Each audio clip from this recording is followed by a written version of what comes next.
Hey, welcome back into Average Home Theater. It is officially summer. Summer. How about that?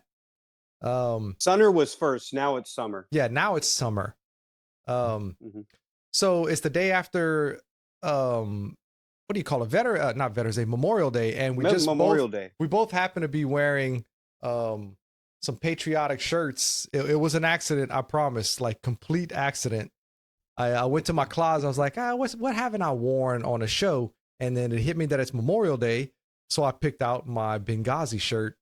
And then I see you join it. What is that? It's a grunt style. Yeah, come and take it. Oh, okay.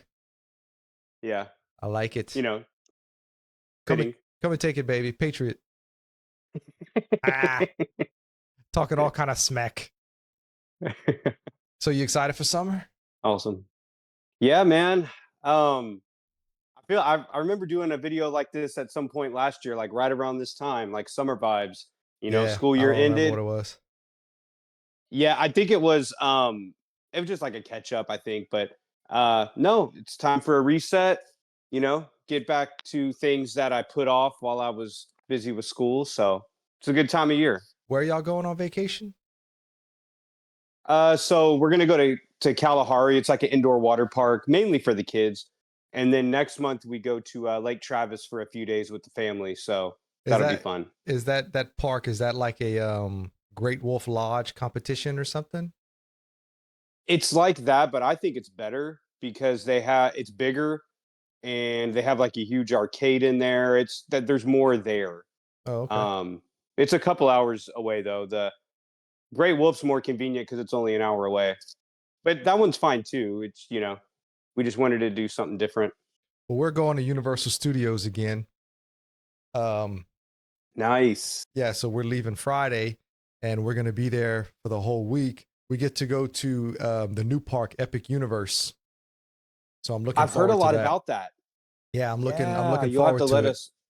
I think I'm gonna do some YouTube shorts while I'm there. Yeah. Just a couple of little clips here and there what we're doing. But yeah, I'm looking really forward to it. The Universal, the monster um part is what That sounds I'm up your looking, alley. of course, the most forward to that. The kids are looking forward to Harry Potter and the Hmm. Nintendo area.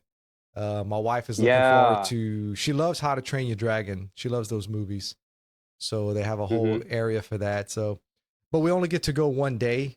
They're only, like, when you buy a vacation package right now, they're only Uh-huh. selling 1 day passes, I guess, to control the crowds, because it just opened last week.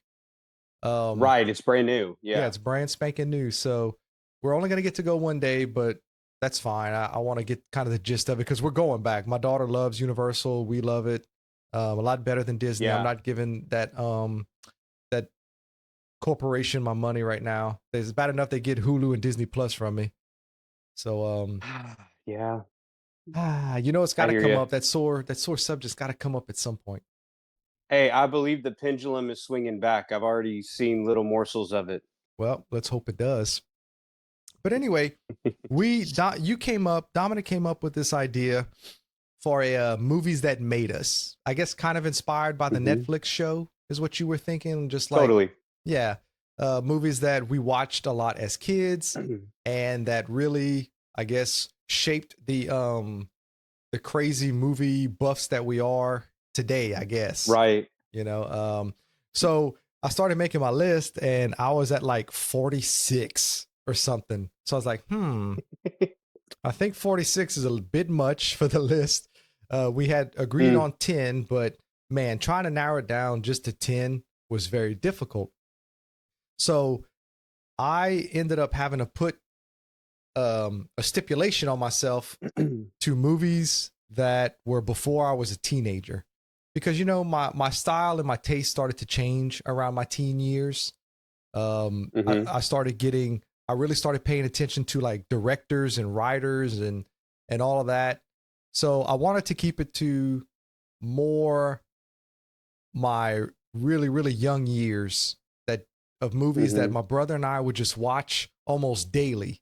And I mean daily. We had all these on tape and we would just watch them over and my mom still has every one of them, by the way. Wow. So that's how I did my list. How did you do yours?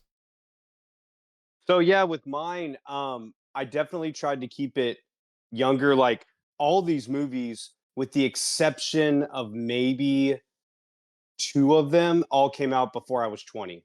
You know what I Okay, mean? yeah. So like growing up, late 80s, early 90s, going into the early 2000s is a majority of them. Like literally movies that like I grew up with. And I like how you said about watching them on tape. Like I think one of the reasons too that we have such a pool of nostalgia is that you didn't have as many streaming options and you really watched the movies you had for Right. like even if they were just mediocre, like you watched your movies over and over and over way more than nowadays. You watch it on streaming and then 5 to 10 years goes by and then you're like, oh yeah, you don't have a connection like you did in the early days, you Yeah, and know? I mean, if you wanted to watch something, if you didn't have a tape, you had to wait until it miraculously came back on TV or Right. whatever. So we had a neighbor that had HBO and recorded most of these movies for us. Like we didn't have HBO, That's we couldn't cool. afford it, but they recorded it, and so most of the tapes we have are recorded copies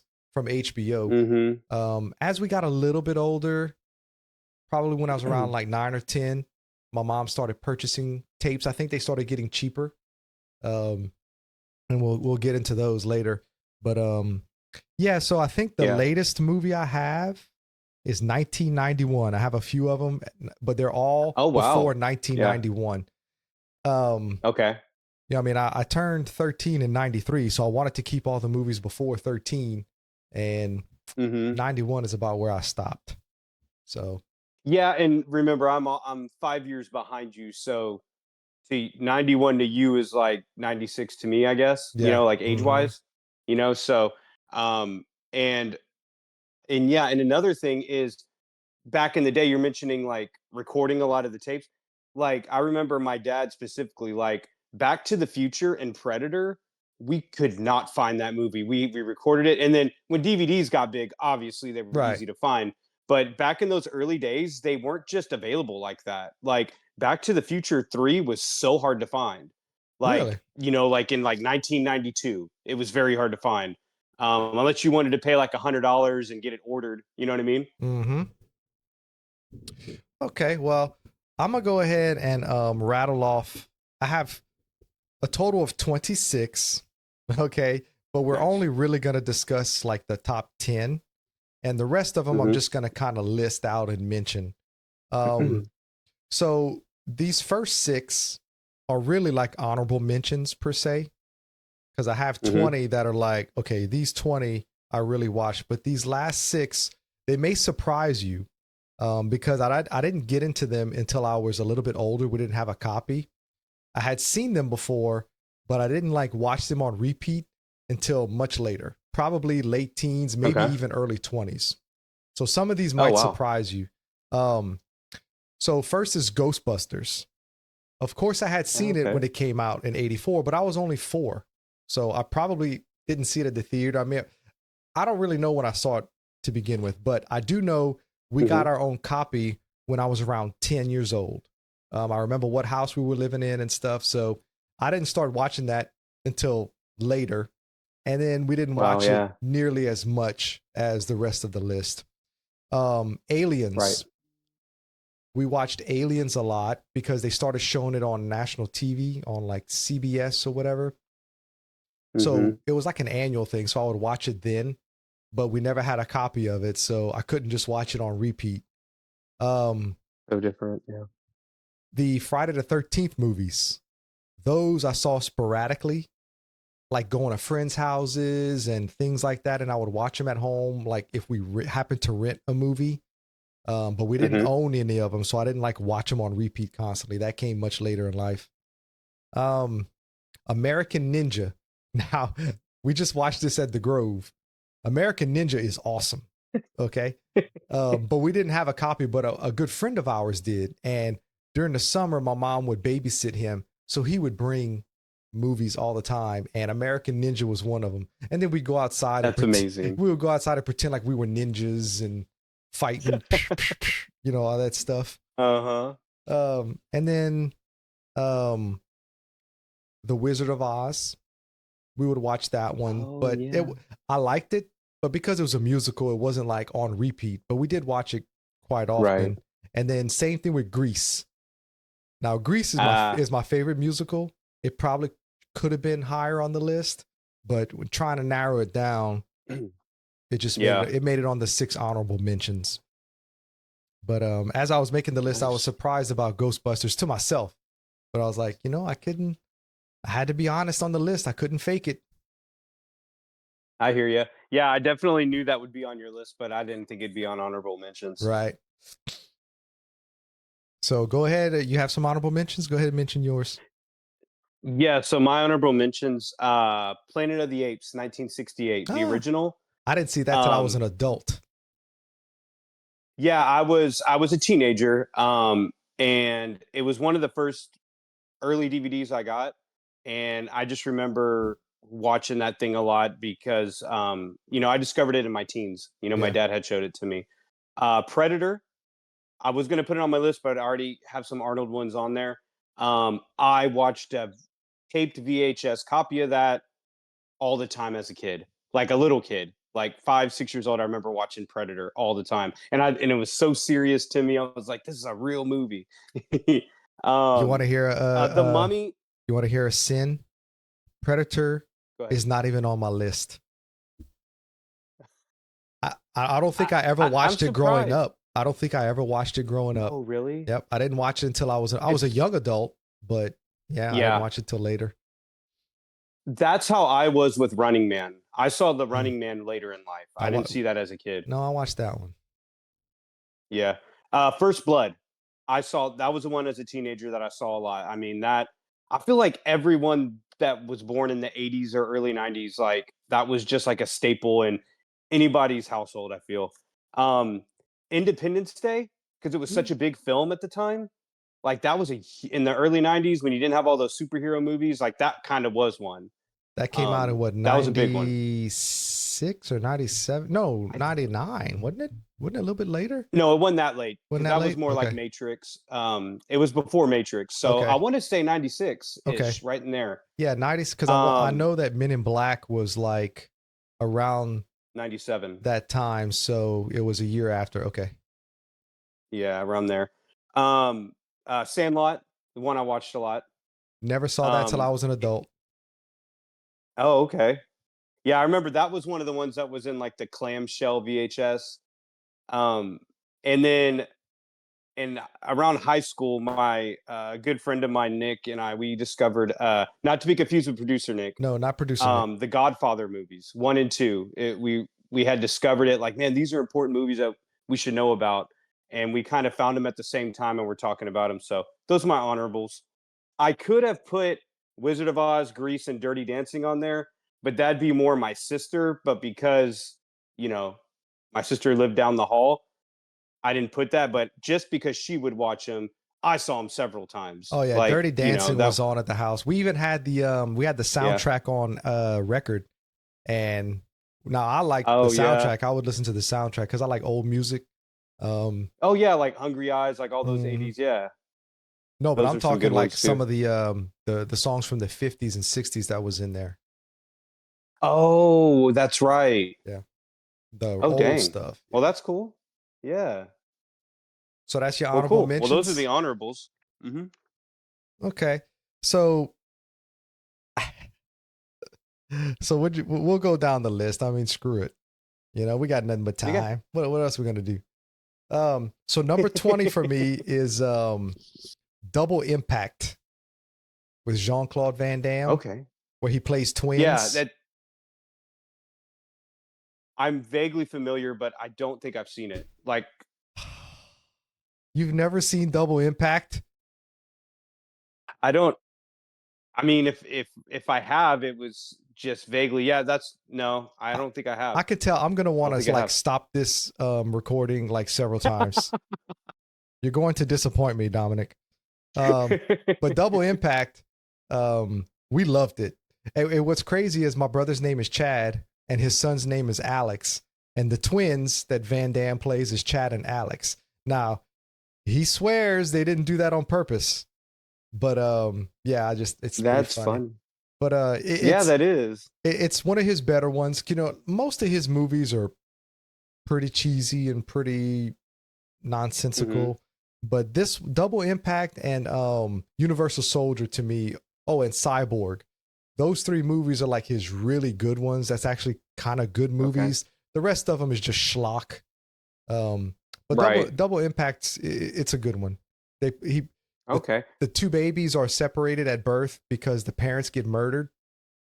Kind of like it's almost Oh, like a Leia and Luke thing, where one person takes yeah. them here. So one gets raised in Hong Kong and one gets raised in California. So they're polar opposites. The one in Hong Kong becomes a smuggler. The one Oh, in California becomes a preppy boy. And then, that's you know, funny. I don't want to give away the plot because you haven't seen this 30 Yeah. something year old movie, but they end up having to work together. And yeah, it's pretty good. It's got a little bit of humor in I, it, and it's a good one. I would check that out. I've seen Universal Soldier. I've Oh, seen that one. that's Um, probably overall his best movie. yeah, You know, like that quality one was a good one. wise, yeah. Hmm. So yeah, Well, Double cool. Impact. So how There many you you have go. left? You have 20. I have 20. Yeah. Okay, well hit me with Um, your number 20. okay, I'm gonna hit you up with my 20, and this is actually the first movie I ever saw in a theater. Oh, And I was real young, and my parents went to go see it, but I remember this is one of those, like, I don't remember the whole thing, but I remember like two little spots from it. I was 4 years old because it came out in 1989, the original Batman with oh, Michael Keaton. very nice. Yeah, I saw it in the theater. I remember the scene where he's in the alley, he falls off the roof, and they're trying to lift his mask up. Um, but then after that, that's one of the VHSs that we had, and I watched it so many times. Like every time I was sick, every time I was just sitting at home, that would be, the one I would go to. The music, the ba da da da da, like still the best Batman music, still the best Batman in my opinion. Um, Your and opinion is that kind of correct. that kind of shaped my ideal of what Batman should be, the music, the car. Like now, I'll argue later we got a better scripted film, but this is the best feel. Like the Batman, the music, the car. Yep. It's my favorite Batman movie. But surprisingly, I didn't watch it growing up. I saw it probably, I say growing up. I was more like a late teen, and that's when my Hmm. appreciation grew for it as I was just getting more and more like really into movies, not just watching them for Hmm. fun. So yeah, I didn't grow up watching Batman, which is why it's not on the list. But I love that movie. It's my favorite Gotcha. Batman movie. Well, there you go. I like that our lists are different though, because we can kind of, Hmm. not having the same thing. So number 19, I wish this one was higher. We didn't own a copy, but I watched it several times as a kid. RoboCop. Ah. Oh man, I love me some RoboCop. I always loved it. Um, we rented it. I think the first time I ever saw it, it came out in '87. So my mom, was Hmm. showing a 7-year-old RoboCop. No big deal. Um, and we Gosh. just watched it several times. I guess it would play on TV and whatnot, but yeah, RoboCop, man, I loved it. We would pretend to be RoboCop, all that stuff. Oh, 80s classic, classic, Hmm. classic, which we've reviewed before, and that's a great one. Yep. Hit me with your Okay, 19. my number, yeah, it's also one we've mentioned before. Back to the Future. I'm This is guessing the one franchise is what you're gonna say, or just the first I'm one. cheating on this one. I'm gonna say all three. Yeah. I'm gonna say all three. But particularly the first one we had recorded, and I still remember like just in my head like the Christmas commercials that would play and like all that. I mean, later I got it on DVD and then Blu-ray, of course, but um iconic. I didn't see it in the theater. It's just one I picked up at a young age. Like I was so fascinated with the time travel aspect. The music again is great. Michael J. Fox, Christopher Lloyd, um, all the little nuggets in it. I mean, I won. I was probably in my late teens when I realized the Lone Pine Mall switches from Twin Pine to Lone Yeah, Pine. yeah. Like, there's all those little things in there we've talked about. But Back to the Future, it's just in my being. Like I have the poster of it here like Back to the Future has got to be on the list. It's a perfect trilogy. It's perfect like it is. I agree. It's never going to be remade. It's never going to have a Right. prequel. It's never going to have a sequel. It's probably the most perfect trilogy, which we talked about. You can go and check out our Back to the Future videos. We did each one Right. of them, 1, 2, and 3. We did an episode on each one. But yeah, that's my number 18, Dominic. So we don't need to talk cool. about it anymore. So we could go to your 18. Yeah. Oh, okay, gotcha. That's funny that it's around the same spot. This one's from 1990. Teenage Mutant Ninja Turtles. Oh, The original, like oh yeah. this one. Mm-hmm. Yeah. I remember watching that thing on VHS, like, no other. And again, like it came out in 90. The tape probably came out in 91. And I remember getting the tape as soon as it came out. So I was 6 years old, maybe 7. There you go. That one right there. This is a sealed copy. I remember when my Nice. mom came home from the store with this, and she didn't realize we already had it. But this was $2. Oh, wow. She paid $2. And Donatello's on the side of it, right? Donatello's in the truck on the side, on the spine. Yep. No, he's in the truck right here on this spine, and then right there you see him again in the sewer. I had that same one. But didn't mean to interrupt you, but I think she bought this at Dollar General or something, and Dollar General. She didn't realize we had it already, so we never opened it. And we recently moved them nearby. They live 3 doors down from me now. Right. So I went and I stole this because I wanted to make sure I had it. So I got this sealed copy that's never been opened. So in a way, you stole it from your childhood self. You're Biff Tannen. Right. It's not really stealing. You steal it from yourself, I just acquired it. Yeah.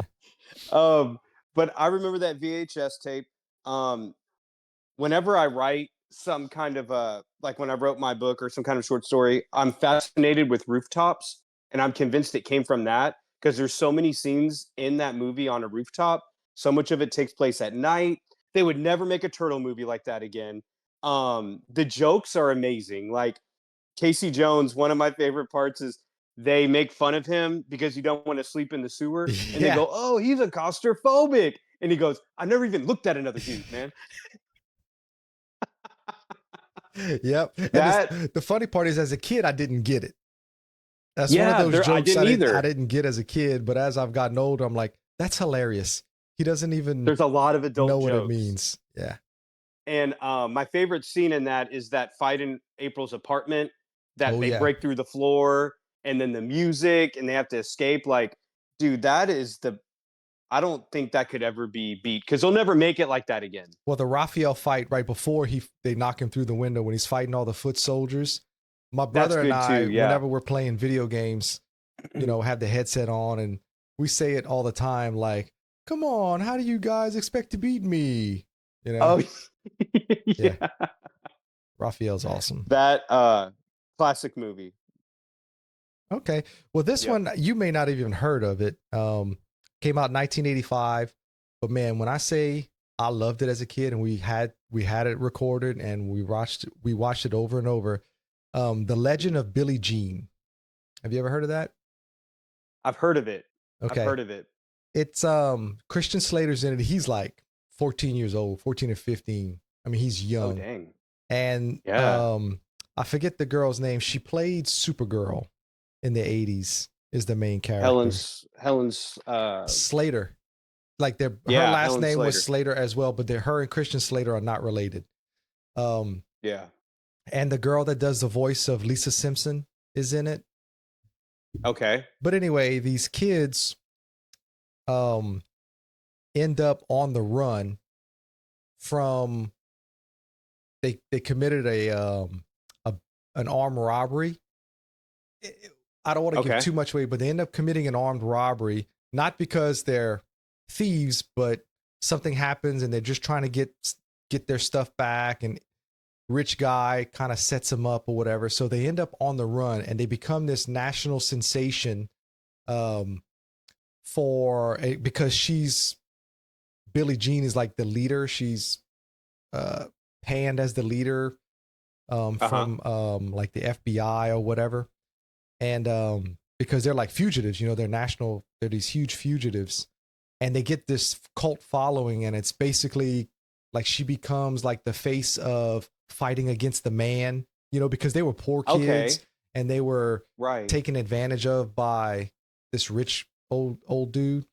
So it's just a fun 80s movie, and it has, you know, good social commentary to it.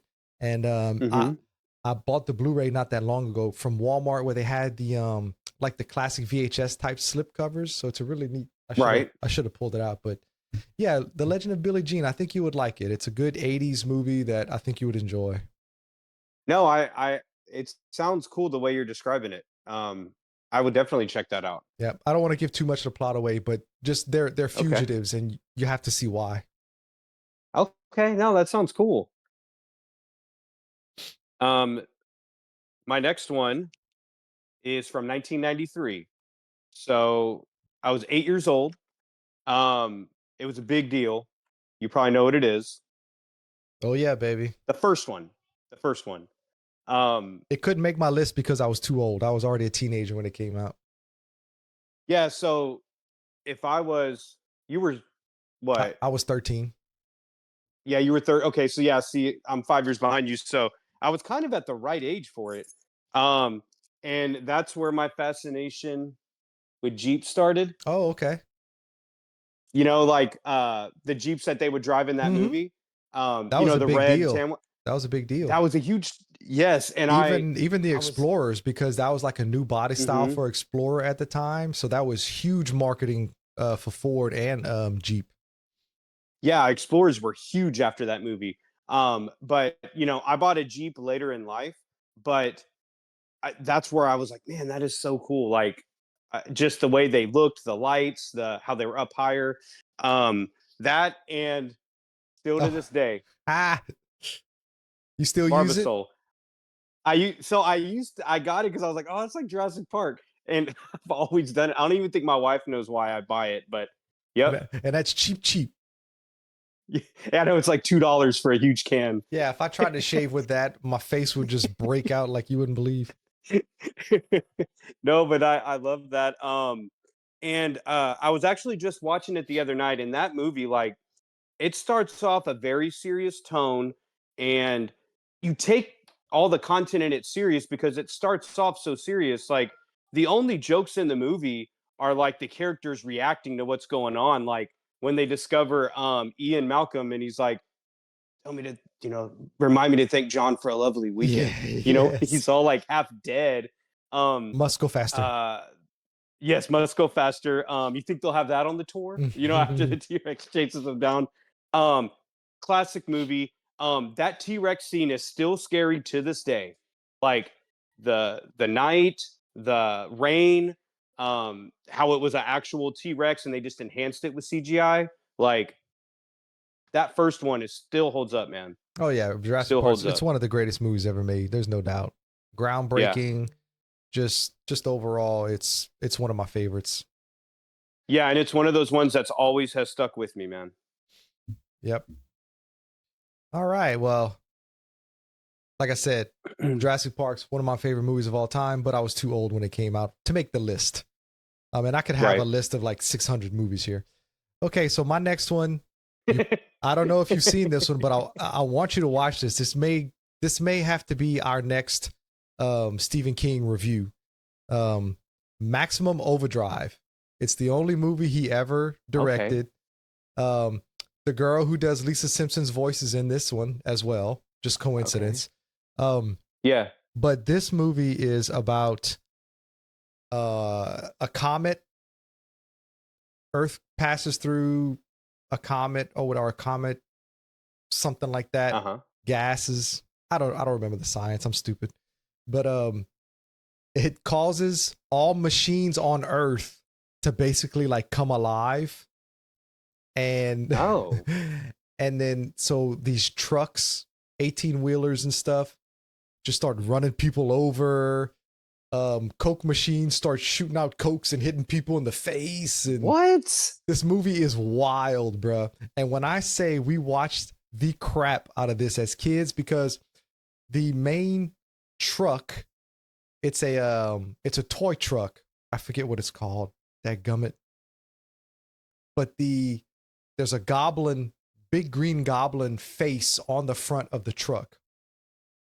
So it's very memorable. You just see this big green face, and he's like the leader of the trucks, and it's Emilio Estevez is the star, and they get trapped in this truck stop, and the trucks are like circling around the truck stop, and they're trying to get out. There's a military Jeep with an M60 machine gun that just shoots at them. I mean, dude, the movie is insane, and I'm intrigued. It's so cheesy. It's so bad that it's awesome. And it sounds like the opposite of The Day the Earth Stood Still, because in that one everything shuts down. In this one, everything goes berserk. And Stephen King has said he doesn't even really remember directing. He was so high on cocaine for most of it. He doesn't even really remember most of what happened. So that might be our next. We need to do that one. I got to see the Coke machine that's shooting Cokes out. It's beautiful. Lawnmowers running over people. I mean, it's got everything. It's crazy. It's crazy. I gotta see that. What the heck? Yeah, bro. I remember the title, like you mentioning it, amongst other things, but no, that has to be next.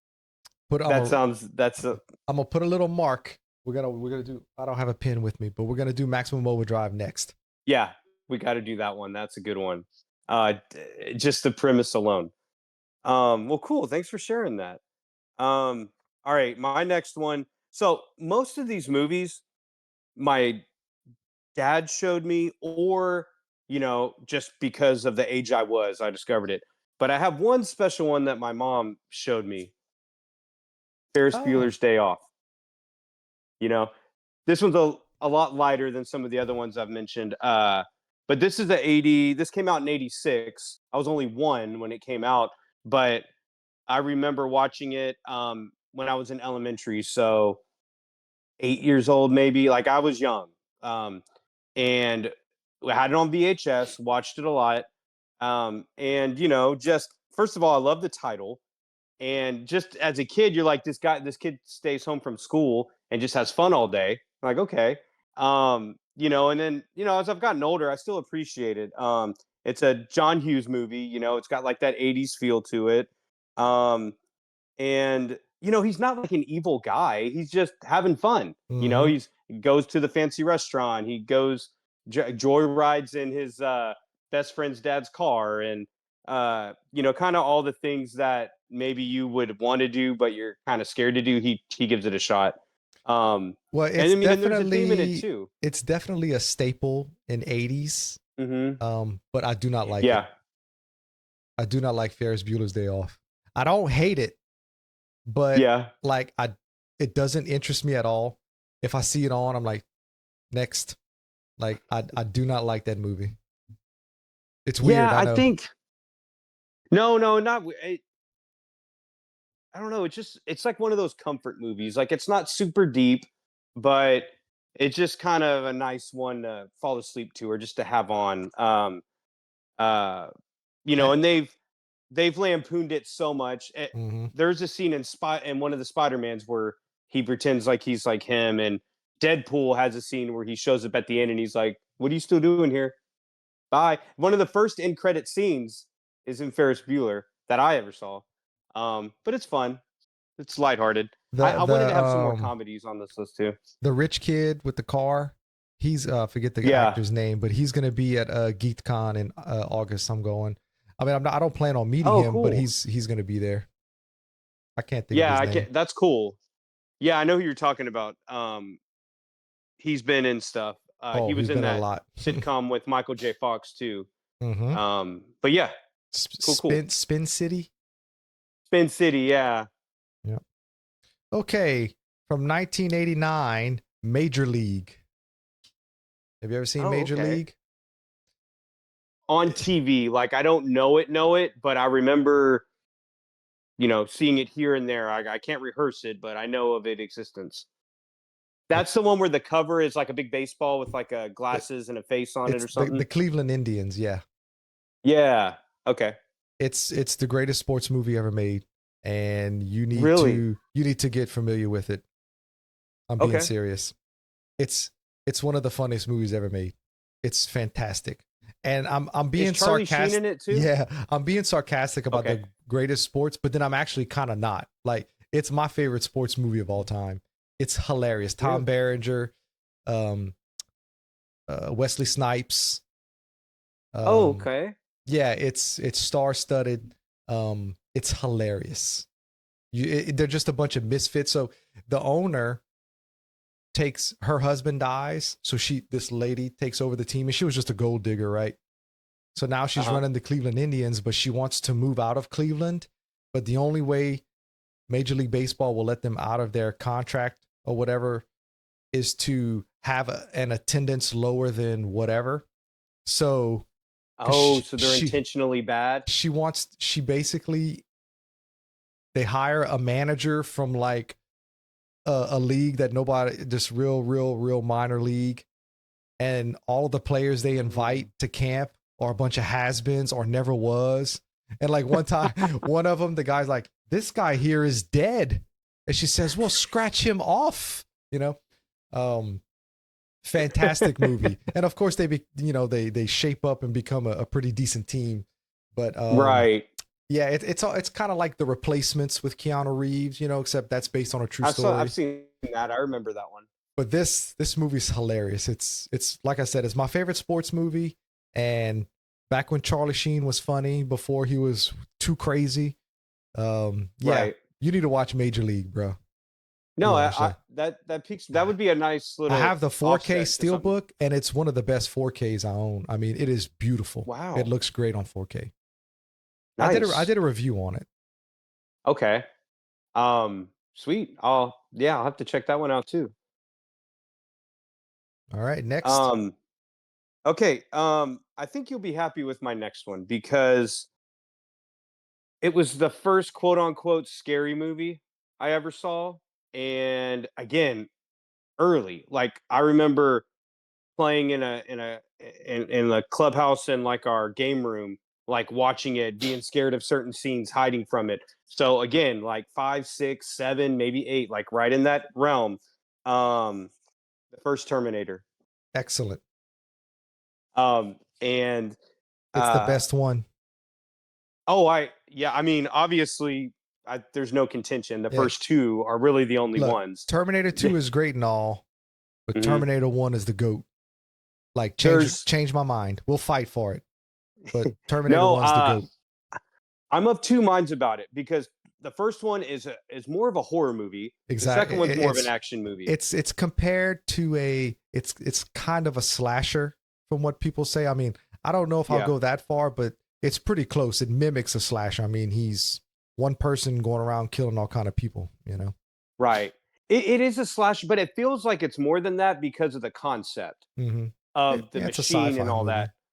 movie. Yeah, and the scene that would scare me so bad as a kid was the one where Arnold's face is all melted off. He's just the cyborg at this point, and he's walking down that hall, and it's Mm-hmm. stop motion. Yeah. Dude, that is so scary at night. I don't care who you are. The red eyes, like even today, like stop motion, and he just won't. He just keeps walking, and then he sticks his arm through the door, and like you see him going like that. That is so that the puppeteering of it. Well, That is so especially scary. since Kyle told her he absolutely will not stop until Yeah, you are dead. So it's not going to stop until they destroy it, right? But yeah. That unfortunately, that's not one that we watched growing up. We never had a copy of it, and I don't think I actually saw that movie until I was like a late teen, maybe even early adult before I watched the first. Now, the dang. second one I had seen because that one Yeah. came out when I was 12 and it was huge, but I didn't see the first one until after the second one. Yeah, see, 91 was the second one, and I was 6, so but I remember watching the first Terminator a lot, like as a little kid in our first house we lived in. The Tech Noir scene in the club, like where it's Mm-hmm. all slow motion and um but there's a lot of like deep like I remember a line from it when Sarah's talking about Kyle, and she says in the few hours we had together, we lived a lifetime's worth. Like Mhm. that is a really like there's some deep stuff in that movie, and it's very 80s, Oh very yeah, yeah, yeah. 80s. The hair. Like the hair, yeah, it's a great movie. It's a great movie. All right. So this next movie is um whenever I was sick and stay home from school, I would always watch this movie after The Price is Right. Okay. So I'd watch The Okay. Price is Right, and then I would put this movie on, and it just made me feel better. A lot of times I'd fall asleep, but still to this day, I'm 44. I'm going to be 45 in 2 months. If I'm sick, I put this movie on, and it's Robin Hood, Prince of Thieves from 1991. Okay. I actually saw this The in the Kevin theater. Costner one, right? Yeah, the only Robin Hood movie, in my opinion. My cousin, older cousin, took me to it. Well, took my brother and I to it, and then he got a VHS copy after it came out on VHS, and I have it right there. I still have that exact copy that he gave to us. I love that movie. So Dang, that's cool. Mm-hmm. Even though he You doesn't make me want to revisit it. even though he doesn't have an English accent, and everybody else in the movie does, it doesn't matter. Right. You know, they said he tried and he was so bad at it. They were like, nobody's going to care. Yeah, I heard that. Yeah, I heard something like that, just roll with it. And I didn't That's pay a good one, attention. man. I didn't pay attention or catch that until Men in Tights came out. Whenever he said, Where they make fun of it. unlike other Robin Hoods, can speak with an English accent. And I was like, oh, he does it. That's right. So yeah, I love that Very movie. good, man. Great movie. Awesome. Very good. When I think back to the early 90s, this is when I was 10 years old. This is 95. It's not the best movie, but it is a big blockbuster movie, but the merchandise, there was so much merchandise for this movie. I remember having the posters, I remember having the toys and the cards of them. It was everywhere, dude. Like looking nowadays, people are like, oh, that movie sucked. Not when it came out. People loved this movie when it came out. Do you remember this one? Is that Batman Forever? Batman Forever. Yeah. Now I know when it Batman came out, and I Robin, liked it, but when I watch it now, yeah, it's pretty bad. Yeah. No, it's not the best. It's not the best Batman movie for sure, but it just when I watched this movie, I remember being 10 years old. Like this movie and the merchandise was everywhere. Like Jim Carrey was huge. This is like his third, he had Ace Ventura, Mask, and then this. Like it was just when I think of 90s movies, this one always pops into my head, so I had to include it. Yeah, we watched the crap out of that one actually. Yeah. And it was probably because of Jim Carrey. You know, Mm-hmm. He was one of the better He was parts so of it. hot at the time, like he was just in everything. So, Right. And we, being a 12-year-old boy, that's like he was like the funniest person ever. Yeah, and again, I mean, I was younger than you, and like, What year if it did it was come good for out? you, it was good for me. 95. Oh, okay. So I was 15. Yeah. You were 15. But I was 10, he had yeah. already made Ace Ventura, which I think that one was 92 or 93. And then The Mask. And Then then The I believe Mask. this was Oh, the yeah. third. Oh, no, Dumb and Dumber, and then Batman Forever. Man, They dude, were he around. had like, he would have Yeah. several movies a year.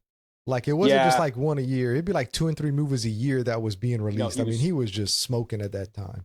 He was huge, yeah. Oh, no, The Mask smoke. That's awesome. No, and I feel like he doesn't get enough credit. Val Kilmer was decent. I mean, he was kind of. The worst part was Tommy Lee Jones.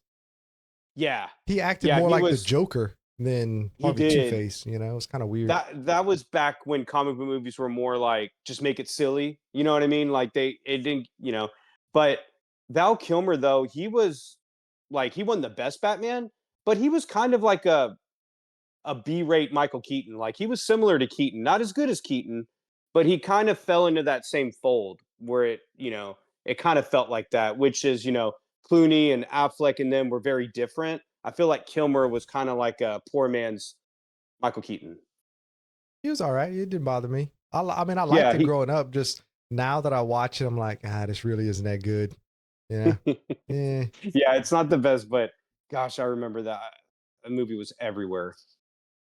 Okay, so where are we at? Oh, also 1991. This next one we watched like crazy. My mom bought the tape, and it's because of Robin Williams, but Hook. We Oh watched yeah. the absolute crap out of Hook, and Dustin Hoffman as Captain Hook, hilarious. He stole the show. I mean, as great as Robin Williams is in the movie, Hmm. I growing up I always loved all of the Captain Hook scenes. You Oh, know, it's his movie. oh it's I mean they both are great, but Yeah. and just the idea of it being a grown up Robin Hood going back to Neverland, it's a little different take on it. Um, Hmm. so I don't know, I love Hook. That's a great one. It's Oh a yeah, great that's movie. a I like that. That's a different one. That's a good one to include. It's nice and colorful, you know, like remember all the big sets, the big ships and stuff. I mean, those are huge sets, man. You know, it's just, I don't know. It was just really well Especially done. then when it was a lot of practical. And making Julia Roberts look small. I mean, the woman's 6 feet tall, Oh, and then that's right, she was Tinkerbell. Yeah. Tinkerbell. So, yeah, I love Hook. That's a good movie. I still quote it to this day. You know, I need to go back. You're giving me some good ones to go back and revisit because I Smee don't know it as well as you do. Smee was a complete idiot. You know, I just had an Yeah. apostrophe. I think you mean an epiphany. You know, everything. That's good, man. That's nice. All right, don't make fun of me for this next one, okay? I'll try not Um, to. it it's a Stephen King's so It, I great was movie. which one? You said It. I said Stephen King's It. That's a great Oh movie. yeah, that'd be very different from this one. But keep in mind, I was 10 when this came out, so I was still kid enough to appreciate it. Um, and I remember watching this a lot with my sister, a lot with my dad, and I've even shown it to my 6-year-old, uh, Caroline. I showed it to her a couple years ago. Um, Toy Toy Story. Story. That's a good one. Yeah, yeah. I mean, as a kid, it was perfect. Like, cause you do play when you play with your toys, like I did. You mix universes, right? Like and they did that in this movie. You got the old cowboy and the modern day cowboy, which at then was the astronaut, and um These guys right all here, the little these guys got in a lot of fights with the Thundercats. I can tell you that. there. Yeah, it's exactly. We would just mix things up and change it up, and they kind of captured that spirit in this movie. Um, and you've got a friend in me, very catchy, um great idea. In fact, at Kalahari, the arcade there reminds me a lot of Pizza Planet from this, where the arcade where they Mm-hmm. play, where they have the claw with the aliens and all Oh that. yeah, Like, yeah, yeah. I've only seen it a yeah, couple of times, and that's because my daughter watched yeah, it a lot when she was a baby or really young, and she loved. uh-huh. I would always quote Tom Hanks saying, "You are a toy." And when when she was like 2 years old, Daddy's the funniest guy ever. He can sound like Uh-huh. Woody. So yeah, but I didn't watch it growing up. Do it to her now out of context just to see what she I does. do it. I quoted Oh, it you not do? that long ago. Yeah, you're not the real Buzz Lightyear. You're an action figure. She loves that. Yeah, Yeah. that's good. And of course, Tim Allen, Tom Hanks, Hmm. perfect. And even going to Disney as an adult, my two favorite parts are obviously Star Wars, but also Toy Story. And one of those ones that brings me back. So there you All go. right. Okay. So this one I can almost guarantee you've never seen, but this movie brought me to loving mafia movies. Oh, Um, I watched it over and over. Still to this day, I can damn near quote the whole movie. If I put it in, I can quote or most of it. I don't watch it as much anymore, but man, when I was growing up, I is still it? have the same tape. Can I From guess? Go ahead. Goodfellas. Nope. Okay. 1991. Mobsters Mm. with Oh, Christian Slater. Um, what's his name from? God, man, I'm so bad with names. I'm getting so old. But Christian Slater played Lucky Luciano. Patrick Dempsey. Patrick Dempsey Oh, was okay. played Meyer Lansky. Frank Costello was played by Costas Mandylor, and Richard Grieco played Bugsy Siegel. So it's based on true story. It's very Hollywood eyes. It's kind of like the Tombstone of Western. You know what I'm saying? It's like that. It's very much It's like an embellished true story. An embellished true story of the mob and how real organized crime began in the United States. Like at the end, the 5 families get together and they decide how they're going to start voting on everything and blah blah. So it's the beginning of the real organized crime in the U.S. So it starts in like 1919 or whatever. But I love that movie. I just watched it like crazy, and the original VHS that we had, I still have it. We bought it, the VHS used from what was the name? It was a pharmacy that of course doesn't exist anymore. Eckerd's? No, Farmore. PHAR -MOR. Farmore was the name of it. And it wasn't just a pharmacy. It was kind of like a small Target without the groceries, like a small Target and then kind of a very big pharmacy area. And they would rent tapes and stuff, and then after a while, the ones that weren't popular anymore, they would sell them off.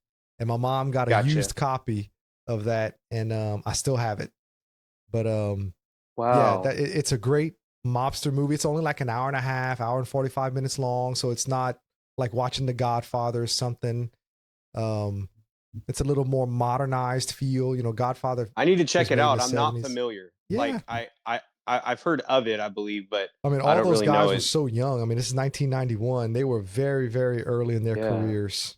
Nice. That's a good movie. Okay. Good gangster movie. Yeah, you got some good ones. My next one, 1997. So again, I was 12 years old. Big movie at the time. Um, it was a funny movie, but there's serious moments in it, and it's real coming of the age. It's got Will Smith and Tommy Lee Jones. The first Men in Black. Excellent Yeah. choice. I was 17, but I love that movie. Yeah, I love it too, and especially the first one. It's I don't like one of my favorite things is like that training sequence he goes through, and even though it's this wacky alien adventure, um, he has to make a choice to basically disappear, right? Mm-hmm. And he's like, is it worth it? And he goes, yeah, if you're strong enough. And then there's like a whole scene where he's watching the sun set and he's thinking like it's a deeper movie than just like jokey. You know what I mean? Even though there's silly aliens in it, it has deep moments in it. And I love it. Like one of those 90 movies that I think about all the time. Well, My dad and I used to quote it all the time. It's a buddy cop movie, as well as like somebody described it kind of like Ghostbusters, but for aliens. That type of thing. I have that in my notes. Oh, do you really? Ghostbusters of the 90s. I just didn't say that. Yeah. It is like that, except for it's aliens instead of ghosts, right? And such a 90s movie too. Will Smith when he was up and coming, and it was a great movie. It still holds up. And I like how they play with scale in it. The galaxy is actually this little thing, and then we think we're all big, but we're minute, and the tabloids being like this great reporting that no one takes serious. Oh, like it's it's great. got so many. Yeah, it's great. It's a great movie. And it's crazy though. Whenever I feel like watching a Men in Black movie, I always put on 3 because I love part 3.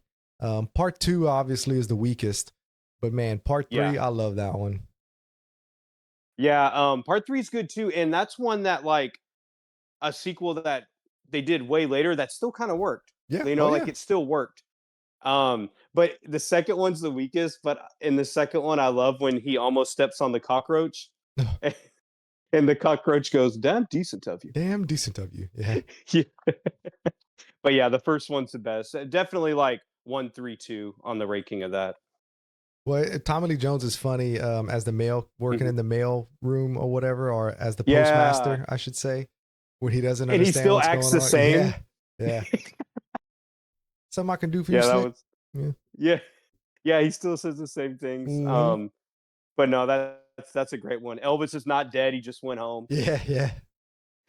No, I love Men in Black. I love the whole trilogy, but 1 and 3 are my favorites. Yeah, totally. Okay, next up for me is the Christmas classic known as Die Hard, the greatest Christmas movie ever made. I recently watched it with, so my daughter's old enough to watch it, and her little cousin is old. Well, her parents let her watch it. She's 13, and we watched it for Christmas this year. We watched it on Christmas Eve because they both, finally don't believe in Santa Claus and all that stuff anymore. So we had this nice, wholesome family night of watching Die Hard on Christmas Eve, and it was awesome. Loved it. So yeah, we watched it like crazy. My mom bought a cassette. I think she bought it at like a Circle K that was selling, once again, a used rented copy. And I remember her coming home with it. It's in one of the hard cases, it opens up, those white hard cases. And watched the absolute piss out of that movie, especially during the holidays. No, that's a classic one, and that is a great one to watch around that time of year. I like that one too, but I discovered it later, a little bit later. I didn't grow up watching it all the time, but it's I appreciate it. It's a very good action, especially it's just when I think of Bruce Willis, I think of Die Hard. Oh, The there's first no one. doubt. There's no doubt. It's kind of like Arnold with Terminator, Stallone with Rocky, Die Hard, Bruce Willis. Yeah, it's a great movie. Okay, well, let's And go. I like how Carl Winslow is in it. Oh yeah, this was before that. He's playing this. Yeah, you're right. Or this was before that. Yeah, this is before. Okay, that. yeah, because Die Hard was 90. Was it 88? 90? Die Hard was 88. 88. Okay, yeah. So yeah, that's funny, but no, it's a great film. My next one is RoboCop, which you had mentioned earlier. It has great heart. The music, I like all the hero scenes in it when he first gets his armor on. I'll buy that for $1. Oh, it's amazing. We talked about that. Yep. And then we would always say, "Can you fly, Bobby?" We would say that all the time. You sound just like him. Just give me my effing phone call. Dude, that movie, classic. But there's also a lot of heart to it. Like at the very end when they ask, "What's your name, son?" He's like, Murphy. He finally found himself again inside the machine. And, like as much as silly one-liners and all that, there's a lot of heart to these movies. And I think a lot of that's also in the music too, but great film. Well, I told you, because I met Peter Weller a couple of years ago, and it was so funny because he was walking away, like he went take a break right after I met him. And he's about my height. He's not a real big guy, about 5'11", 5'10". He's walking away, and dude, he walks like RoboCop. It's crazy. And the dude's like 80 years old. He still walks like that. It's nuts. That's amazing. Okay, so what's my next one here? 1985, starring Arnold, but in a different role.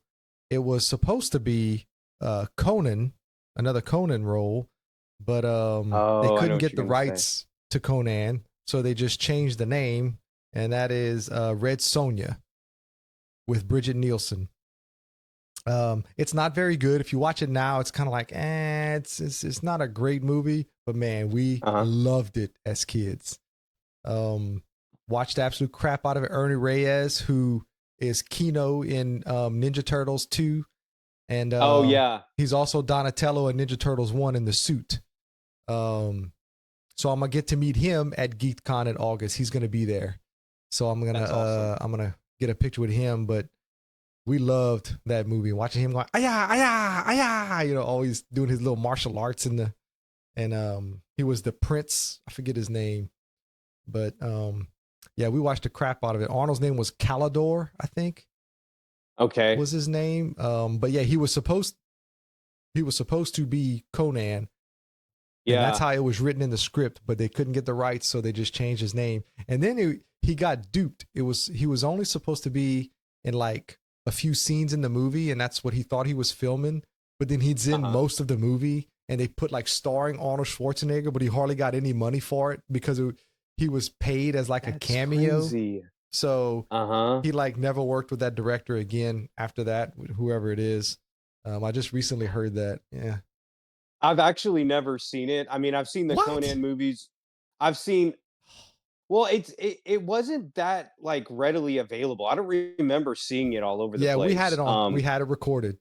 Yeah. Yeah, and the only reason I even know about it is because it would come up in a lot of those like Wizard magazine and like the top 50 best whatever, and I'd be like, so it's like a Conan movie, but he's not Conan in it. Like, but I've actually never seen it, and I do like the first Conan.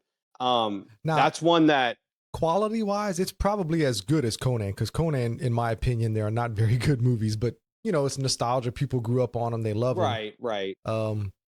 So it's probably about. I need to visit it's that. no worse than a Conan movie, I can tell you that.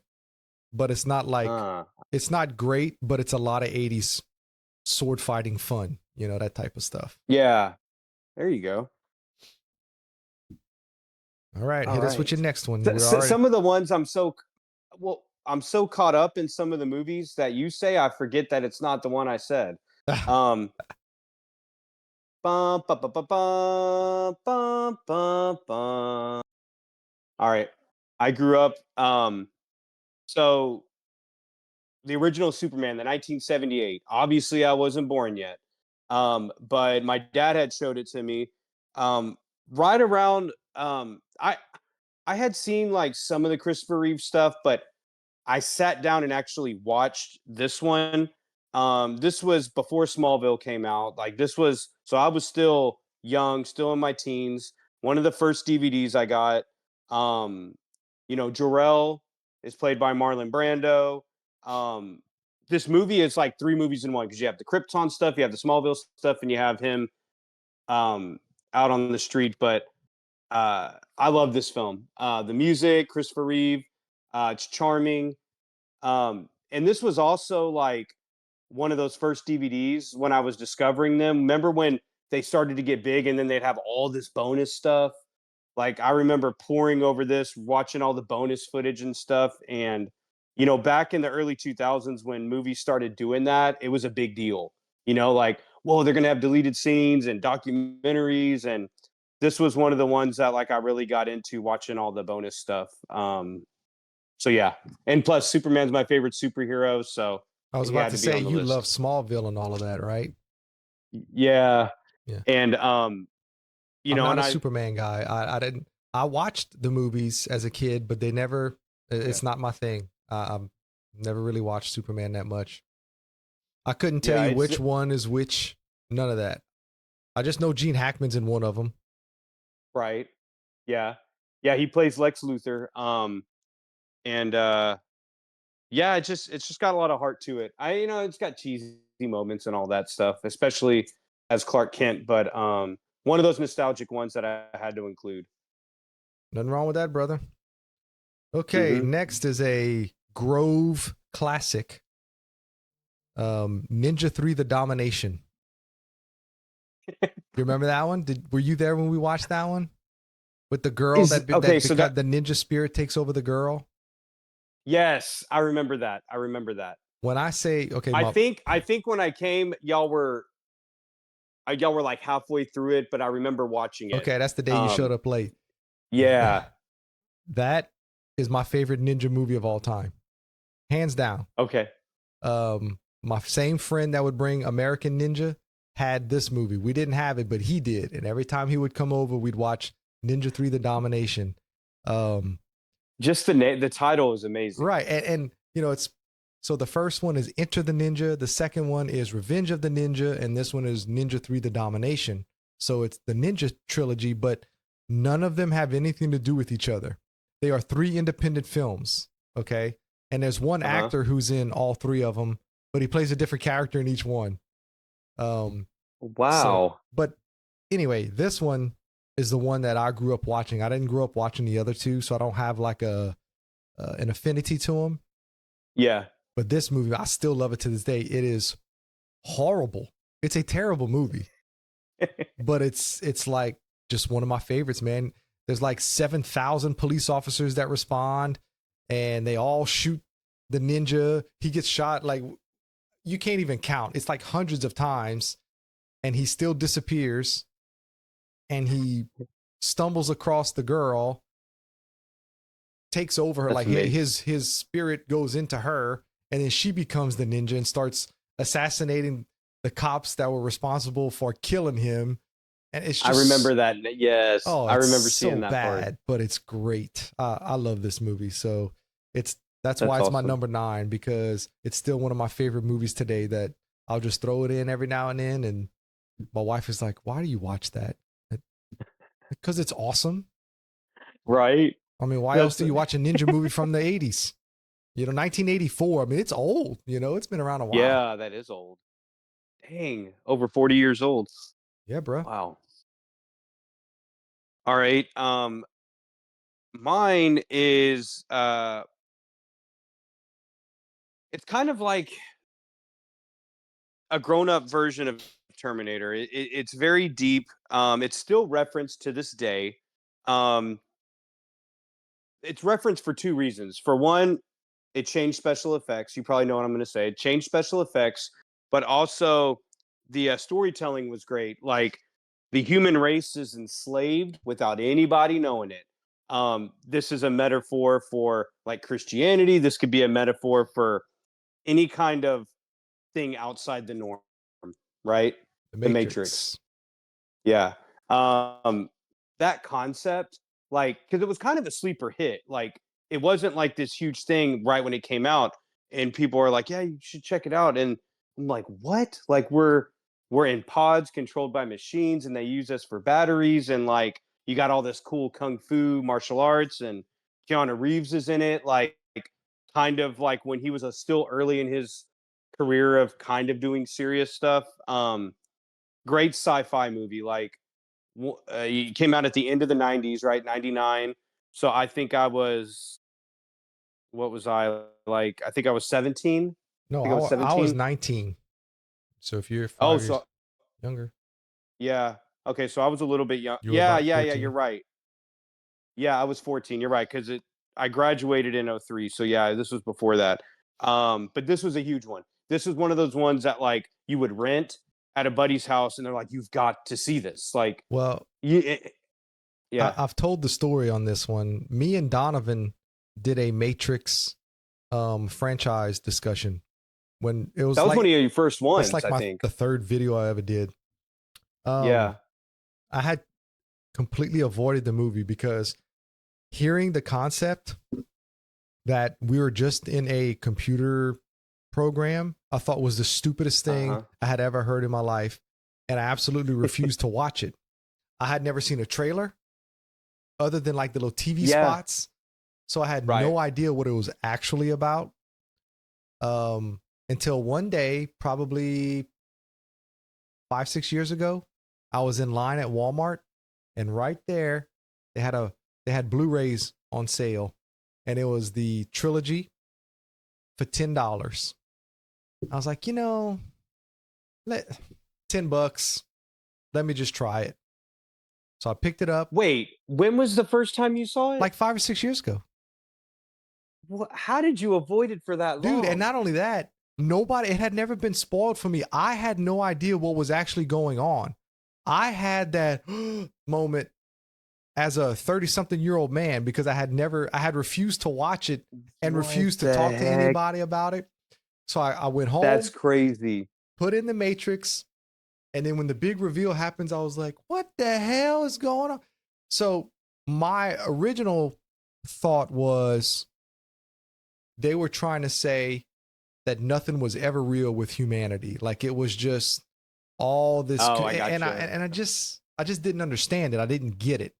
I didn't realize it was basically artificial intelligence and machines taking over, you know, Right. and enslaving us as basically like batteries. And in order to keep us at bay, it created the Matrix, and we thought we were living normal lives. I had no idea that's what it was.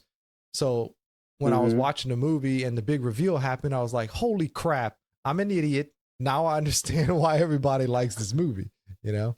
And then I watched part 2 and I was like, okay, why do people like this movie? Because I thought part 2 was horrible. And then part 3, I didn't hate as much as part 2, but it got very convoluted. And it's obviously the Wachowskis, or however you say it, were just kind of making shit up as they went. But but the first one, to me, you know me, I'm a purist. I wish it would have just been one movie and stopped. Yeah. I really wish it would have just been one movie. But because I watched the second and third one, when they came out. Well, let me back up. The first one, I didn't know it was all the battery. We're a battery and we're enslaved, but we don't know it. Like they were just like, you got to see this. And I knew it was some kind of sci-fi thing. And I remember I was younger than I thought. I was like 14. First time I saw it, I didn't really get it. I had to watch it again. Like, and I'm like, what? Like, that's what I mean. It's kind of like a grown-up Terminator because it's a similar concept to Terminator, but it's deeper than that because you realize they've already won and they've infiltrated everything and people don't even know it. And that's what I meant, like the Christian concept, because you have to like break out of this and you don't know that there's a war going on, when you're plugged into the Matrix, and you got to free other people, save other people. It's just the concept was crazy once I figured it out. And 2 and 3, like I actually really liked 2. But then when I saw 3, I liked 2 less, and I was kind of let down with 3 because I thought they were going another direction. I thought the reason that Neo stopped all the stuff at the end of the second one was because there's a Matrix within the Matrix. They're really not free. And then that ended up not being what they did, and I don't really like the way it ended, but it's an interesting ride, and the first one's definitely the best one. And I mean, this whole grunge style of the late 90s, like, like at the time, it was really good, and it still holds up. It still holds up. It does. Like I said, I just watched it a few years ago for the first time, and I That's thought great. it was amazing. Yeah. Yep. Okay, well, we got to speed this up. We're already over an hour, Dominic. So let's speed this up a little bit. My next one, Police Academy. It was one of those tapes. Oh yeah, that we had. And I remember that. It's still hilarious to this day. But we watched the crap out of it. The tape that we had. Well, I'm gonna reveal what other movies we wanted later, but yeah, I would just put that tape in and we would watch there was like 3 movies on it and we would just watch them all at once. But and that one I remember it too, but I can't tell you what movie is what one. Like I just remember seeing it as a kid. Like the first one is the movie. I mean, all the rest of them are just kind of really, really bad. But that first one is actually a really good, funny movie. So yeah. Okay. I need to revisit it because in my head they all run together. And then like, because I saw them as a kid. As they went on, they were really slapstick and really low budget and crap. But that first one is really good. I need to revisit that. Awesome. Okay, what's your next one? My next one was another movie from 1999. It was kind of my generation's Porky's. Like it was my generation's like that coming of age. Where you're trying to find out who you are. You're in high school. American Pie. Oh yeah, that movie was groundbreaking, dude.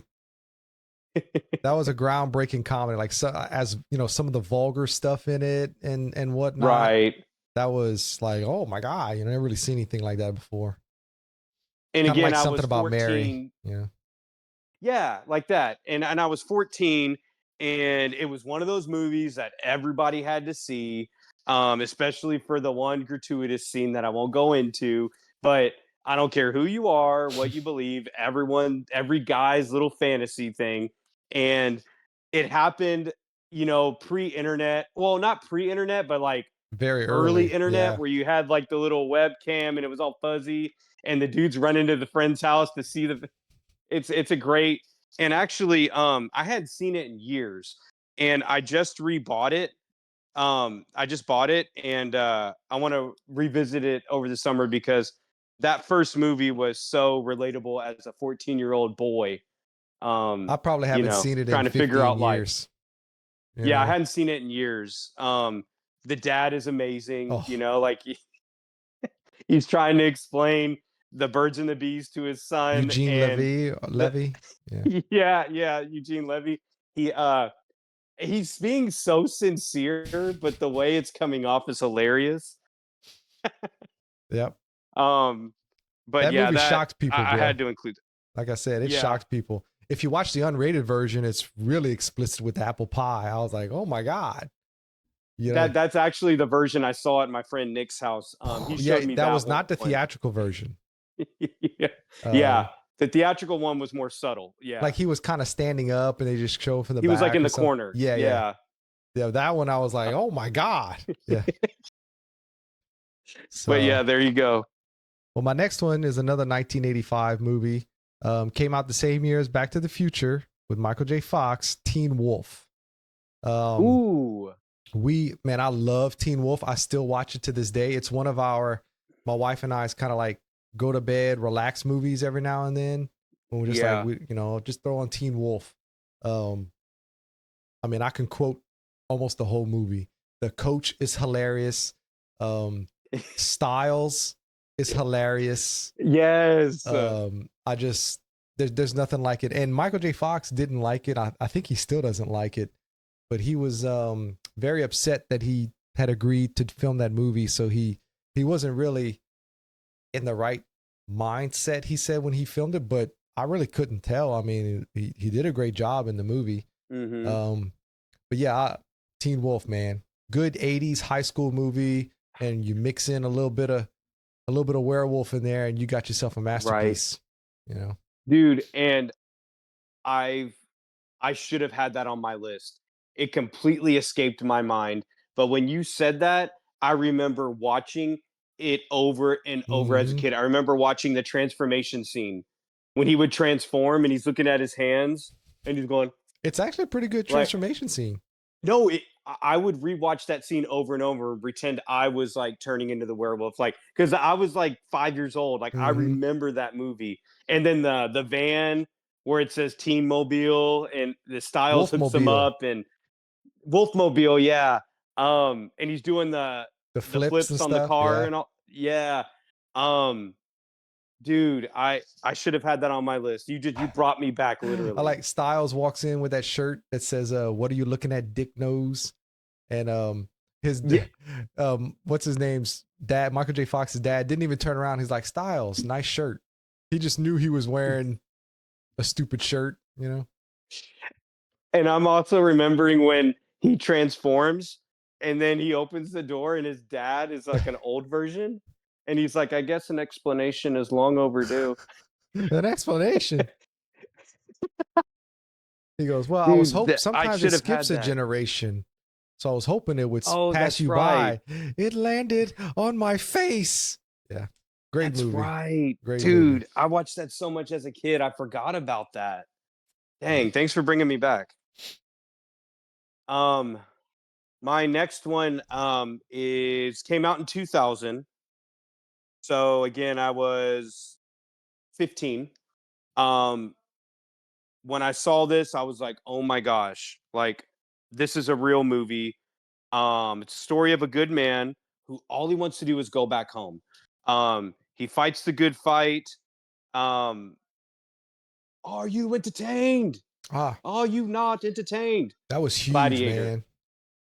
Huge movie. huge. I saw it in the theater and was mesmerized Mhm. with the Coliseum Um, and all of that. oh my gosh.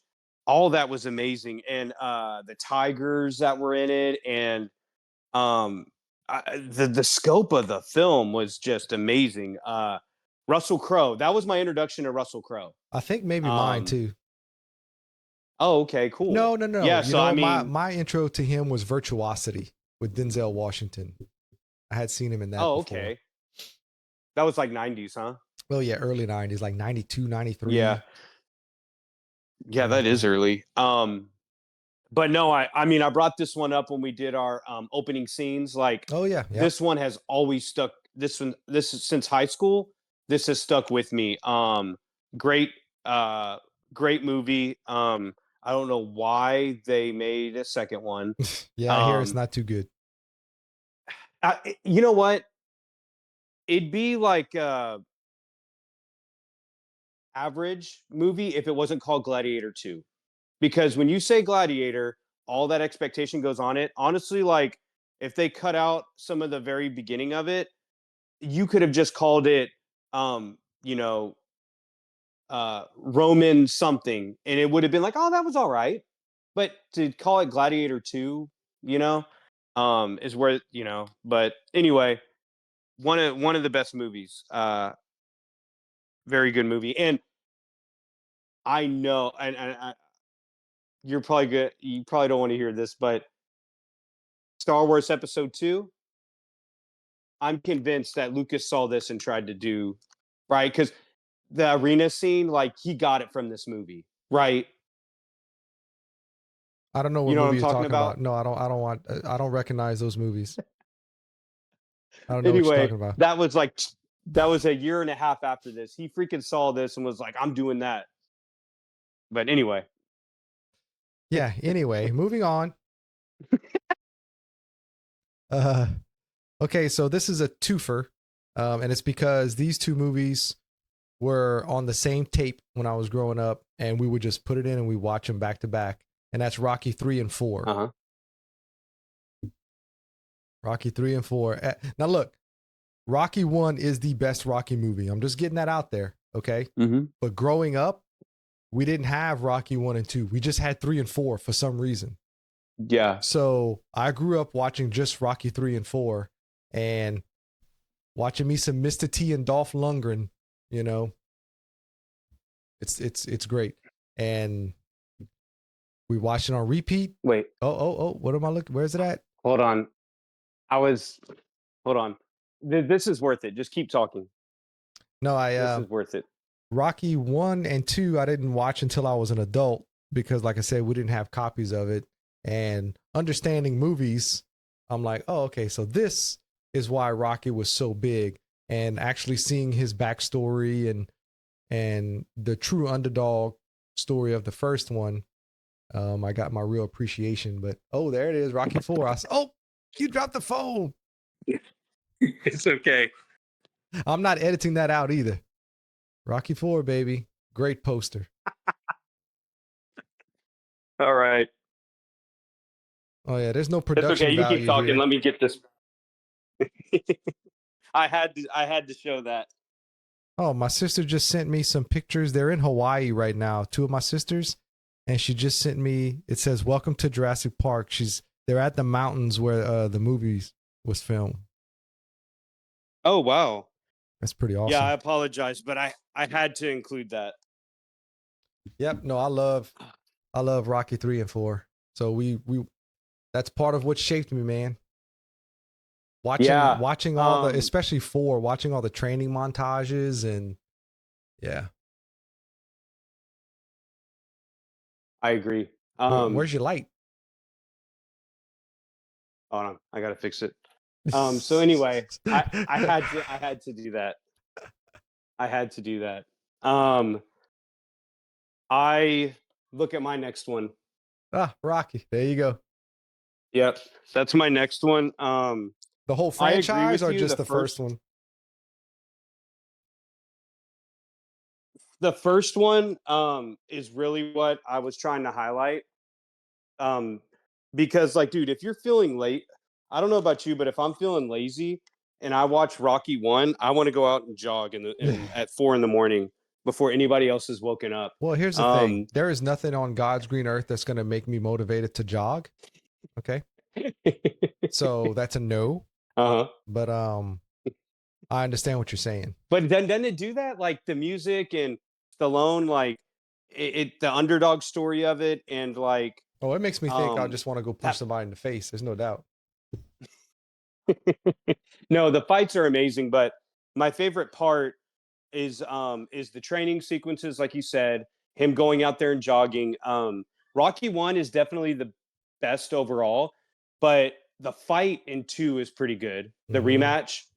And then I like him training with Apollo in the third one and kind of uniting. And then 4, come on, Russia against us. Like that's amazing. Yeah. And then It I don't basically like ended the 5 Cold though. War. No, I'm joking. Yeah, I know, right? 5 is the only one I hate. I do Yeah, not it's like pretty it. bad. I, It's not very good. I saw it originally, and then I saw it a second time. I do not like It 5. does I don't have know one of what the they were best thinking. Rocky lines in it, though. Hey, you knocked him Which one down. is Why that? don't you try knocking me down? That's Oh like, yeah, I love that line. It's like, that's true, oh, and they even use that in the trailer. yeah. Yeah. But Balboa, I like. Did you like Rocky Yeah, 6? yeah, it's good. I thought that was a better Rocky 5. You know, Mhm. to kind of end it on. But no, that's funny. That was my next one was Rocky. That's why I was like, oh, dude, yeah. Well, next for me is 1984, The Karate Kid. We watched the piss out of this, and I just finished the trilogy yesterday with my daughter. Because we watched Cobra Kai. She loved Cobra Kai, but she had never seen the original movies. Nice. So we just Oh, finished. cool. Yeah, we just finished part 3 yesterday. Which is it's not a very good movie, but it's still Uh-huh. Terry Silver is so like over the top in part 3, but the original movie we had on tape and we watched it over and over. Uh-huh. And every single time to this day, when I hear Cruel Summer, if I hear that song somewhere in a commercial or on the radio, I just think of Karate Kid, just off the Or top. that Poison song. The that might have been in the Cobra Kai. And I don't think that's in But Karate Kid. the one that goes nothing but a good Yeah, time. that's not Karate Kid. Oh, okay. That maybe it was in Cobra Kai or Mm. something, um, but that's definitely 80s. I remember playing the Nintendo video game of Karate Kid where you're hitting Oh, I've never played it. where you're Oh yeah, with the chopping the ice. Yeah, the yeah ice. I remember that. But yeah, that's and from you're part 2, chopping but I do and remember you. that. Oh, okay, yeah, I remember. That's cool. That's funny. When I was doing this, my wife mentioned she's like, "You should put Karate Kid," and I was like, "Well, I didn't watch it a lot though." Oh, I did. We watched it But like I'm crazy. glad you mentioned it. Mhm. Yeah, because I mean, it's definitely 80s. Like that's a good one to have on here. Um, so my next one is it came out in 2002. So I'm kind of getting these last few are like a little bit more recent, but they're still 20 years old. Mhm. That's because we're old, Um, Dominic. I the mean, original Spider-Man. I know, I great know. movie. The original Spider-Man with Tobey Maguire. Yeah. He's the only And you know, I Spider-Man. didn't watch it. Yeah, I mean, yeah, you're All the rest of yeah, them are fake. He's the only Spider-Man. um he's definitely set the standard. And especially then, like I saw it in the theater, you know, and at Mm-hmm. that point there wasn't a lot of superhero stuff. It was the old Batman and Superman, and there was Blade, there was one X-Men movie. That's really it.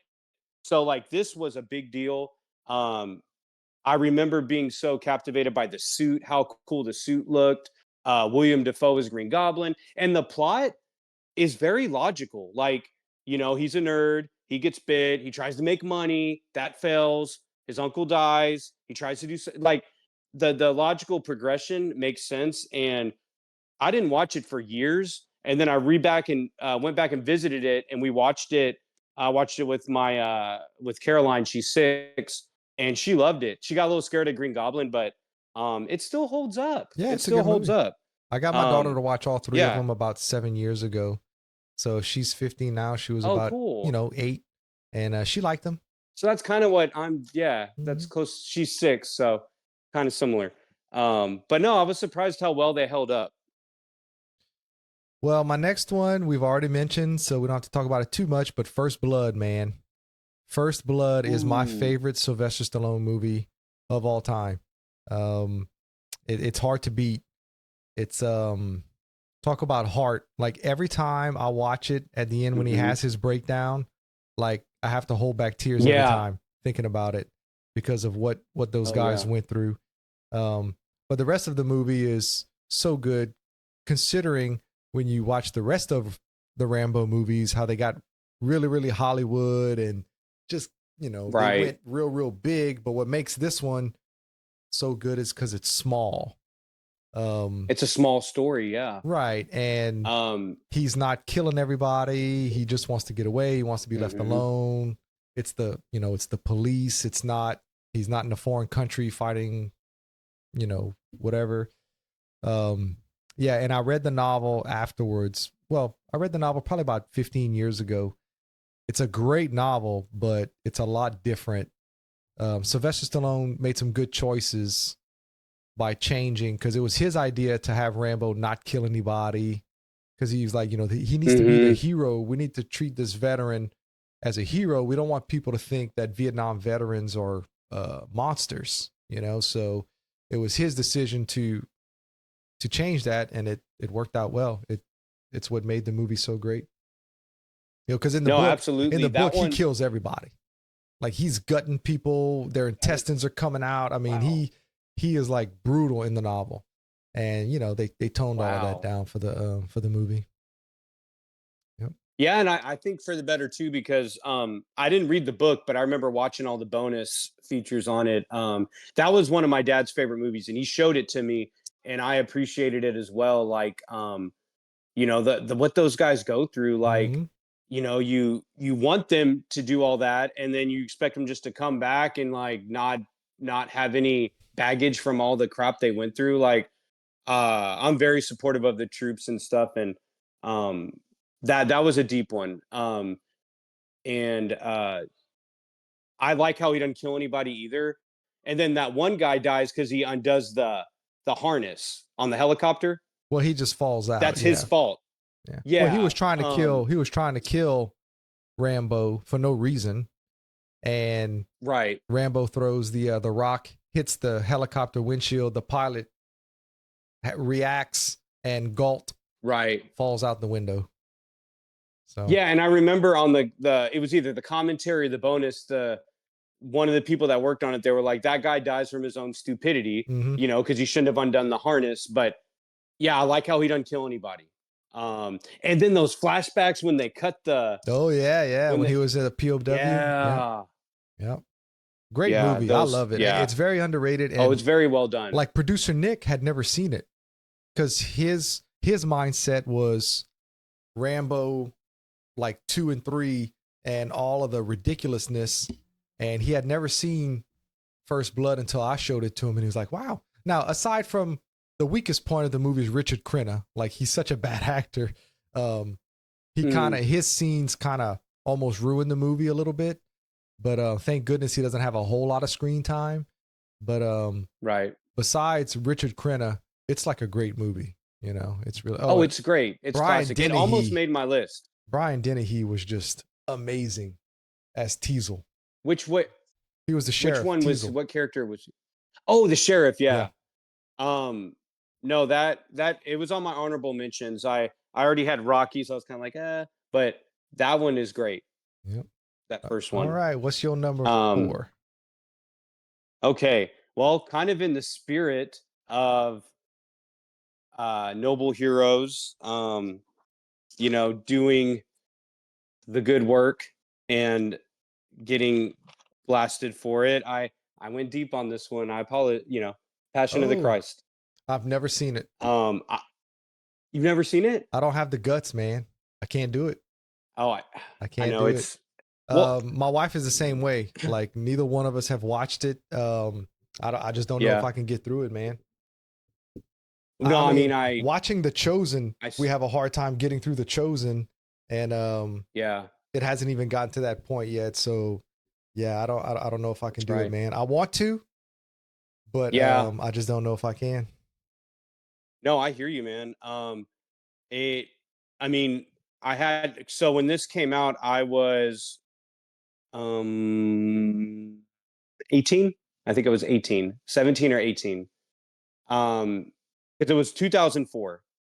So I was 18, and I was kind of right at that age where like I start kind of searching myself and all that. And this movie was one of the only movies that like, I'm in a big city. I'm like Katy, Houston, Sugarland. I've always been in one of those areas. And, when you go to see a big movie, it's usually you can go in, you might have to go to like the next showing back then. But that was the first movie where like every time I tried to see it, it was sold out everywhere. Like everybody was going to see that movie, and rightfully so, right? Mel Gibson, Jim Caviezel did a great job. Mel Gibson went through a lot of hell to get that done, and he even tore down all the sets afterwards, so like it can never be reproduced, or it doesn't feel like a regular movie. Regardless of what you believe, like you step into history when you watch it. And I just had to include it because it's always I saw it originally when it came out. I saw it when it came out on video. I've seen it maybe 3 times in 20 years. So I haven't watched it a lot either, but it's one of those ones that like it leaves a mark. And my favorite scene in it is they do the whole thing where Jesus is on the cross and the one guy makes fun of him and the other guy gets saved. Yeah. Where he says, "You'll be with me in paradise." Like they do that whole thing. The crucifixion is very, very, very hard to watch, but they break it up with flashbacks. So it's easier to get through. And they show a lot of like the greatest hits, like the Garden of Gethsemane, and when the lady wipes his face and his impressions on the thing. Like they break it up with stuff like that to make it easier to get through, I think, but it's, I could go on and I'll probably still never give it justice, but yeah, it's a big one. Well, maybe one day I'll get the courage. No, I appreciate because you're right. It isn't like watching a regular movie. So I understand where you're coming from. So next one, we've already talked about it. Teenage Mutant Ninja Turtles. Love that film. The piss out of it. So I'm just going to go ahead and rattle off my last two. We don't even need to talk about the Star Wars franchise. I mean, we watched all 3 of those because there's only 3 movies, right? So we watched all 3 of them like crazy. We had all 3 of them on one tape, and we would just watch them on repeat, so much so that I can't remember a time where I didn't know Darth Vader was Luke's dad, Leia was Luke's sister. Like, so I never had that moment of learning any of that stuff because I just grew up watching all 3 of them basically on repeat. All of them together. Yeah. So, and then number 1, anytime I think of movies growing up that we always watched over and over, and I probably watched this with more than any of them, is Commando. Ooh. Absolutely love Commando. It was on the same tape as Police Academy 1 and 2. So we had Commando and then Police Academy 1 and 2. So we'd put that tape in and we were good to go all afternoon.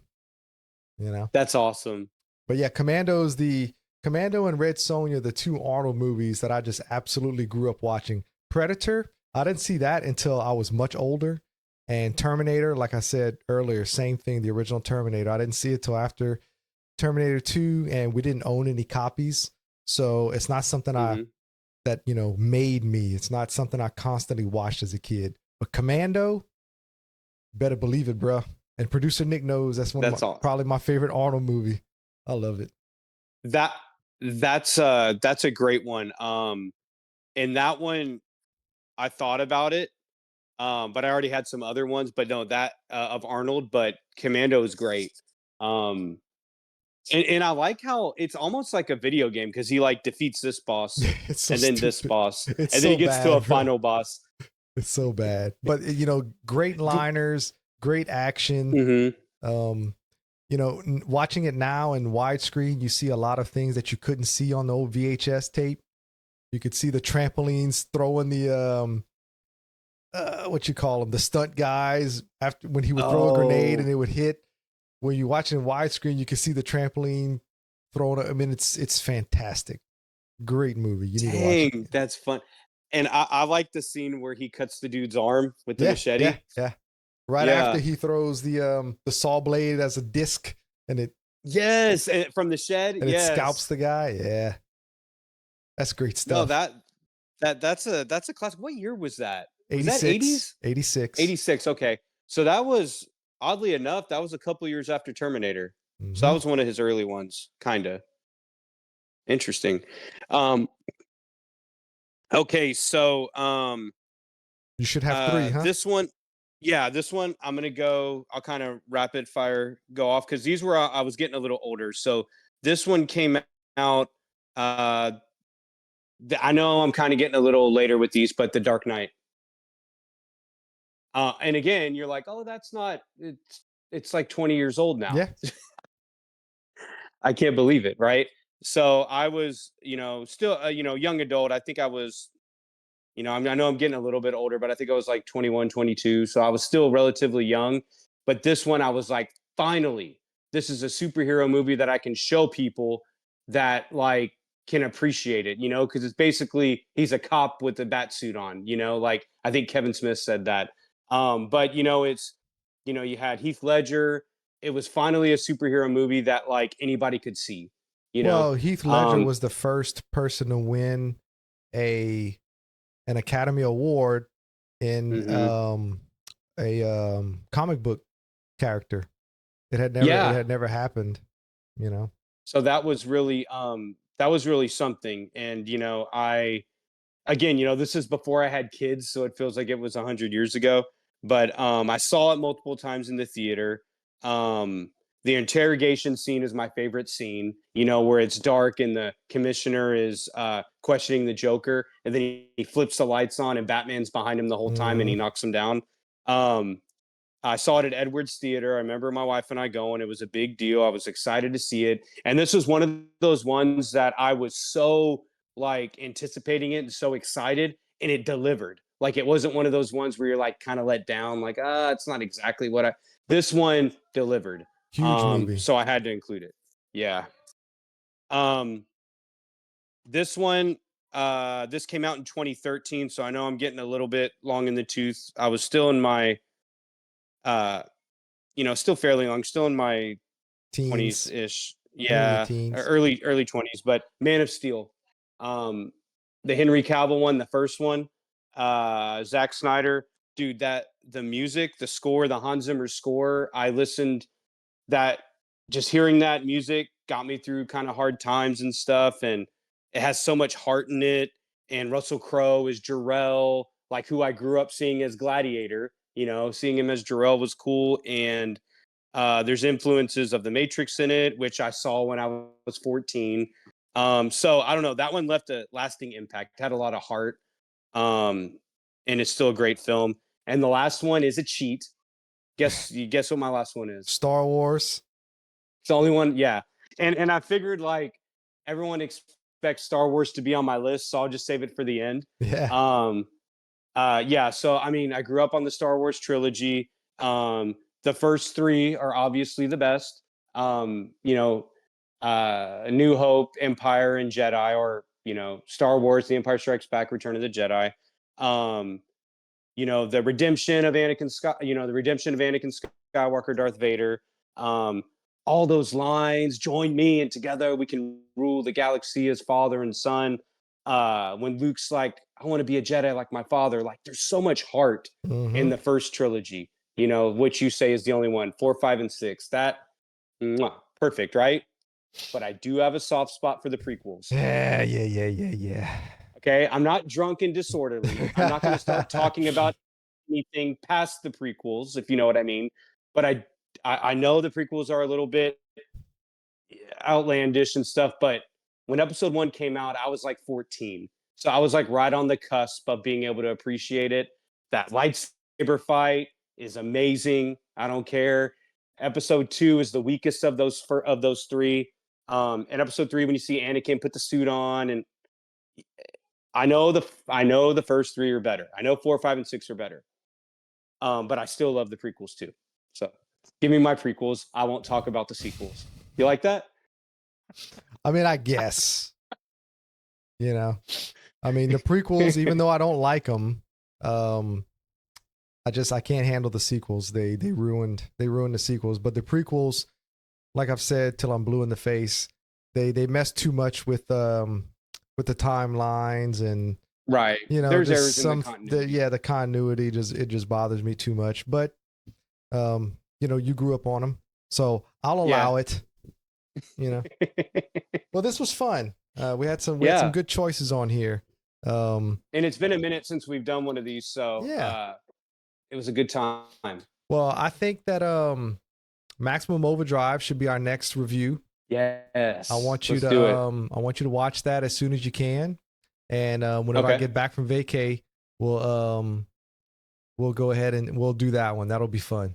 I can't wait. I want to do a deep dive into that because that is just it's madness. I've got to watch that. Oh, it's all right. Cool. So that'll be our next one, and then I guess the one after that we'll do when I go to the Grove. Okay. Yeah. We'll figure out what we're gonna do with that one. I feel like we're part of some secret society because you keep saying like when you were at the meeting. Yeah, the meeting at the Grove meeting. Yeah. Yeah.